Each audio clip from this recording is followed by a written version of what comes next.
দেশের তৈরি পোশাক পাকিস্তানি বলে বেশি দামে বিক্রি করার অভিযোগ উঠেছে গুলশানে সানবিজ বাই তন্নির বিরুদ্ধে। এক ভোক্তার অভিযোগের পর শুনানি শেষে প্রতিষ্ঠানটির শোরুম সিলগালা করেছে জাতীয় ভোক্তা অধিকার সংরক্ষণ অধিদপ্তর।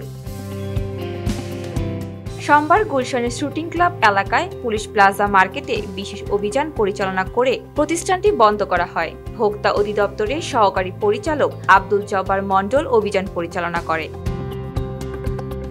সামাজিক যোগাযোগ মাধ্যমের আলোচিত মুখ রোবায়াত ফাতেমা তন্নি। রাজধানীতে কয়েকটি শোরুম আছে তার। অনলাইনে বিক্রি করে পোশাক এবং কসমেটিক্স। তবে এবার আলোচনা আসলেন প্রতারণার অভিযোগে। ভোক্তা অধিকার অধিদপ্তর বলেছে, তৈরি পোশাক বিক্রির লাইসেন্স নিয়ে অবৈধভাবে কসমেটিক্স বিক্রি করা হতো এই আউটলেটে। তৈরি পোশাকের মধ্যে রয়েছে গুলিস্তান, মিরপুর, সাভার ও টঙ্গী এলাকার মালামাল।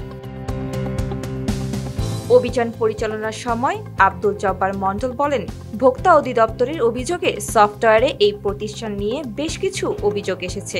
এরপর প্রতিষ্ঠানটির কারণ দর্শানোর নোটিশও দেওয়া হয়েছে। তারা দীর্ঘদিন ধরে দেশি পোশাকগুলো বিদেশি বলে চড়া দামে বিক্রি করে আসছিল অনলাইন এবং এই দোকানে।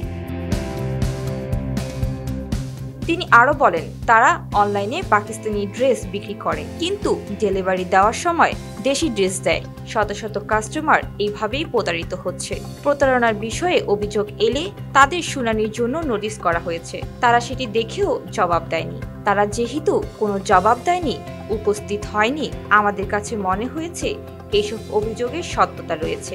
এখানে এসে সেটার প্রমাণ পেয়েছি। তারা পাকিস্তানি ড্রেসের পক্ষে কোনো কাগজপত্র প্রমাণ দেখাতে পারেনি। তাদের শুধু ট্রেড লাইসেন্স আছে, যেটা সাধারণ পোশাক বিক্রেতা হিসেবে। জয়া বণিক, নিউজ নাও 24।